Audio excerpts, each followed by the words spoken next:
Evangelho, sexta-feira da sexta semana do tempo pascal. O Senhor esteja convosco, Ele está no meio de nós. Proclamação do Evangelho de Jesus Cristo segundo São João. Glória a vós, Senhor. Naquele tempo disse Jesus a seus discípulos: em verdade vos digo, vós chorareis e vos lamentareis, mas o mundo se alegrará. Vós ficareis tristes, mas a vossa tristeza se transformará em alegria. A mulher, quando deve dar à luz, fica angustiada, porque chegou a sua hora. Mas depois que a criança nasceu, ela já não se lembra dos sofrimentos, por causa da alegria de um homem ter vindo ao mundo. Também vós agora sentis tristeza, mas eu hei de ver-vos novamente, e o vosso coração se alegrará, e ninguém vos poderá tirar a vossa alegria. Naquele dia não me perguntareis mais nada. Palavra da salvação. Glória a vós, Senhor. Sexta-feira da sexta semana do tempo pascal, em nome do Pai, do Filho e do Espírito Santo. Amém. Queridos irmãos e irmãs, a Santa Liturgia nos dá a graça de continuarmos meditando o 16º capítulo do Evangelho de São João. E hoje ouvimos a continuação do discurso do Senhor feito aos seus discípulos a respeito das dores e das alegrias que vivemos ao longo dessa vida. Diz o texto: naquele tempo disse Jesus aos seus discípulos: em verdade vos digo, chorareis e vos lamentareis, enquanto o mundo se alegrará. Estareis tristes, mas a vossa tristeza se converterá em alegria. Bom, o Senhor disse, e isso nos dá coragem. Como assim, Padre Fábio? O Senhor disse que a nossa vida seria marcada por lágrimas e lamentações. Às vezes a gente acredita que a presença das lágrimas e lamentações é um indicativo de que estamos no caminho errado, ou então de que o Senhor nos abandonou, ou então pode se tornar quase como uma referência para dizer: acredito que a vida cristã não é mesmo para mim. Calma, meu irmão. Olha o que meditamos ontem com a memória de São Filippo Neri. O Padre Fábio aproveitou aquele texto em que o Senhor fala, não é esse o contexto que o Senhor se referiu, né? Por um instante me vereis, depois não me vereis e tornareis a ver-me. O Senhor está falando da sua morte. Ele está falando da paixão que ele há de passar. Paixão, morte e ressurreição. Então vereis, não vereis e vereis de novo o Senhor ressuscitado.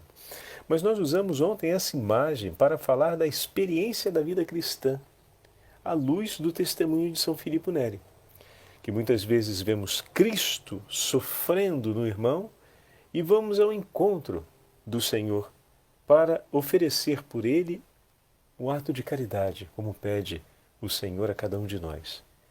E aí, quando começamos, nos damos conta que muitos que deveriam, por assim dizer, por dever moral, deveriam, por dever moral, nos ajudar no exercício da caridade, se levantam contra nós por conta da própria caridade que praticamos.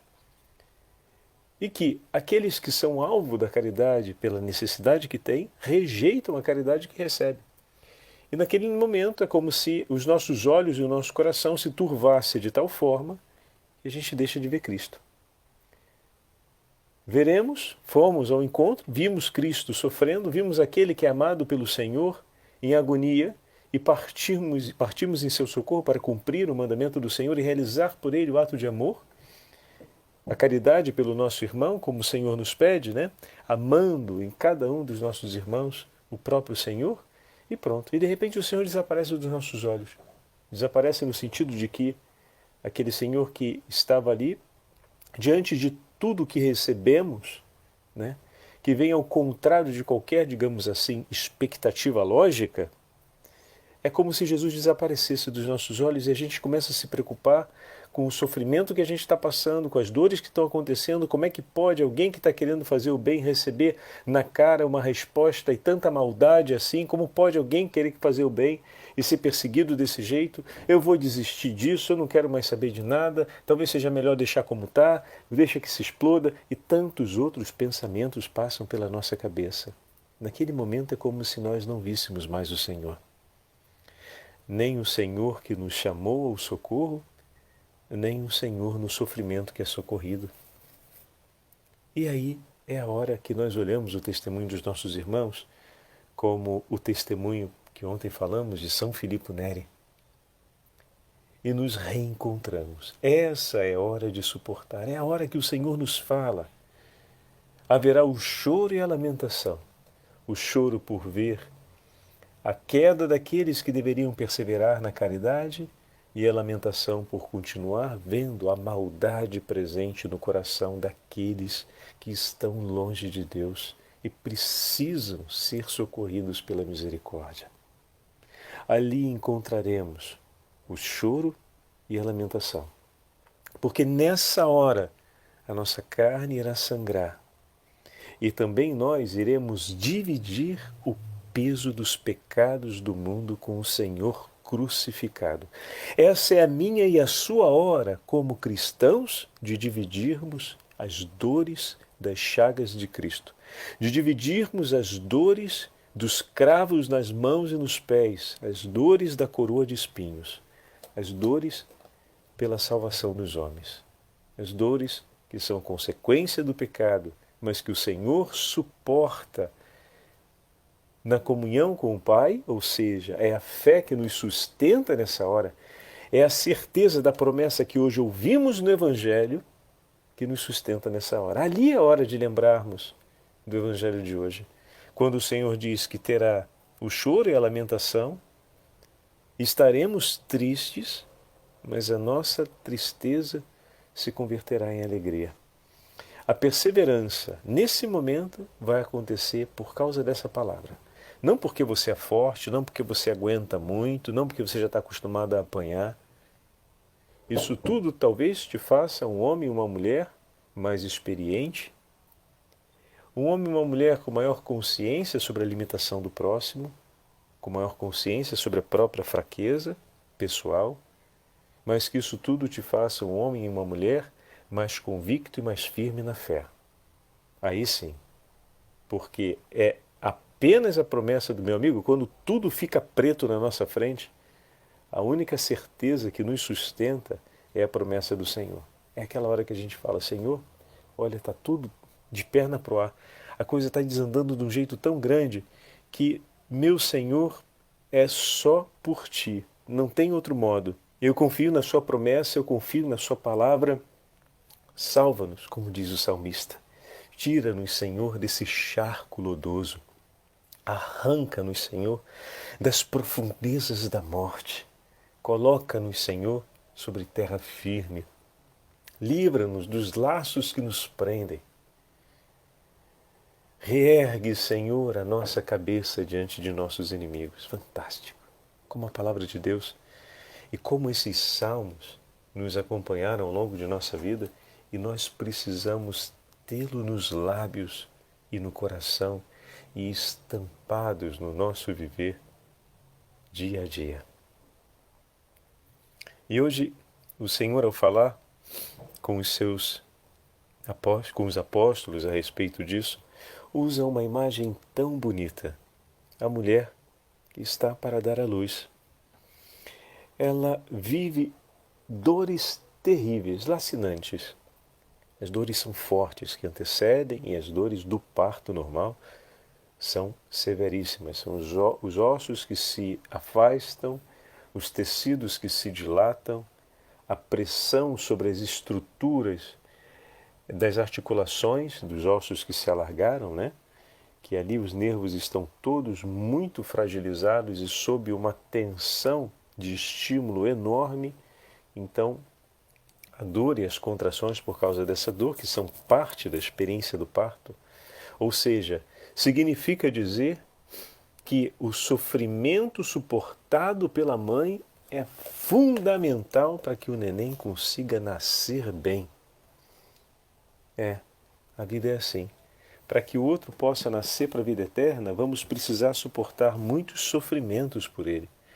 Como a mãe suportou tantos sofrimentos e dores, e suportar esses sofrimentos e dores foi fundamental para o seu filho nascer bem, para o seu filho conseguir completar a tarefa do nascimento, sem essa participação da mãe, tudo se tornaria muito mais complexo e difícil e haveria o risco de morte? Também, meus irmãos e minhas irmãs, sem esse nosso abraço materno aos nossos irmãos e irmãs, sem essa nossa participação maternal no Calvário de Cristo, sem esse nosso coração que se imola sobre a cruz cotidiana, como o coração de uma mãe se imola por seu filho para que ele viva, nossos irmãos e irmãs também não conseguirão viver o nascimento para a vida nova em Cristo. Olha que imagem profunda essa que o Senhor nos apresenta hoje no Evangelho. E hoje celebramos a memória de Santo Agostinho da Cantuária. Esse não é Santo Agostinho que nós conhecemos de Hipona, um bispo que veio da região do norte da África, Santo Agostinho que conhecemos com mais frequência, né? Que é praticamente conhecido de todos nós pelas leituras. Santo Agostinho da Cantuária viveu no período do sexto século, para dizer a verdade, perdão, me enrosquei aqui com os números. Ele viveu durante o sexto século e foi enviado por São Gregório Magno com mais 40 monges. Ele é o grande apóstolo da Inglaterra. Ele viveu pelo povo anglo-saxônico verdadeiras dores de parto. Como uma mãe se imola nas dores para o nascimento de seus filhos, assim ele, que posteriormente foi feito bispo, juntamente com os seus 40 companheiros monges, se imolaram em uma entrega completa de vida para que o nome do Senhor fosse conhecido. Eles tomaram no coração as palavras do Senhor e viveram até as últimas consequências. Muitas vezes também eles, como diz o Evangelho hoje, estavam tristes, mas o Senhor se fez presente no meio deles e por eles, e a alegria não foi retirada. Ainda que tenham passado inúmeras provações e sofrimentos no anúncio do Evangelho para que o nome de Cristo fosse conhecido e amado e a fé se difundisse por toda a região da Inglaterra, da hoje Grã-Bretanha, a alegria deles no céu de contemplarem a fé cristã que caminhava por toda aquela região. Depois, como bem sabemos, pelos idos dos séculos futuros, pelo 1500, muita coisa foi ferida a respeito da fé anunciada pelos apóstolos e testemunhada pelo grande apóstolo da Grã-Bretanha, Santo Agostinho da Cantuária. Porém, a fé cristã chega naquela região e vem anunciada por homens que se entregaram nas mãos do Senhor e se deixaram guiar pela potência do Espírito Santo. Aqui gostaria de destacar a beleza da relação entre o Santo Papa Gregório Magno, que também era monge antes de ser Papa, e que envia para aquela região Agostinho com seus companheiros. E eles vão, e eles obedecem. Como a obediência, meus irmãos, tem um papel fundamental. Nós queremos ver a potência de Deus, os milagres de Deus. Queremos ver o Senhor triunfar sobre todas as situações de morte na nossa vida, na sociedade. Mas já repararam como é que a gente tem dificuldade de, às vezes, obedecer o que o Senhor nos pede? Quanta resistência na hora de fazer o bem, na hora de praticar o amor pelo próximo. Desejamos tanto que o outro tenha gentileza e cordialidade por nós, mas nem sempre com a mesma prontidão com a qual nos alegramos quando recebemos, nos dispomos para oferecer, né? É importante termos isso sempre presente. E uma outra coisa também, procurar sempre o convívio e a companhia daqueles que nos estimulam e nos animam a praticar as verdades do Evangelho, ou seja, a viver na fé e realizar a caridade pelo próximo. Como é importante! se começamos a conviver ao lado daqueles que não se importam com isso, mais cedo ou mais tarde, como também São Gregório Magno disse, o nosso coração vai se tornar agitado e displicente às coisas do Senhor. Sobretudo em relação àqueles que, agindo fora da caridade, nos incomodam e nós começamos a arriscar de agir com eles sem caridade. Olha que interessante. A gente não vai agir sem caridade com os outros. A gente vai agir com aqueles que estão perto da gente, que, entre aspas, se propuseram a praticar a caridade, mas não a praticam. E, dessa forma, criam em nós uma tensão e uma angústia que nos leva, posteriormente, a faltar com a caridade em relação a eles. Por isso é importante, para que não venha fora uma atitude desse jeito, nós nos recarregarmos cotidianamente do convívio com aqueles que buscam e desejam realizar a caridade. Muitas vezes no nosso convívio paroquial temos aqueles irmãos e irmãs que têm muito mais dificuldade de exercitar a caridade, como o padre está falando. Então, sabemos que conviver junto com eles e estar sempre reorientando na direção da caridade é uma tarefa árdua. Não vai ser só o exercício, digamos, de uma vigilância e disciplina para o cuidado pessoal e para a mudança de hábito do outro que vai ser suficiente, porque mais cedo ou mais tarde o seu coração pode não encontrar força suficiente para manter esse compromisso e aí a gente acaba faltando com a caridade exatamente com esses irmãos.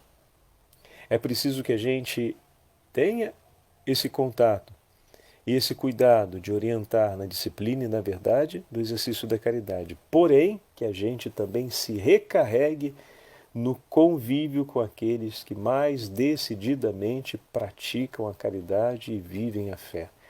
Esse recarregar-se é fundamental. Olha o exemplo de Santo Agostinho da Cantuária.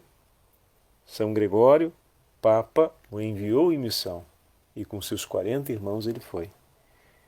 O que eles não encontraram ao longo daqueles mais de 30 anos de evangelização naquela região?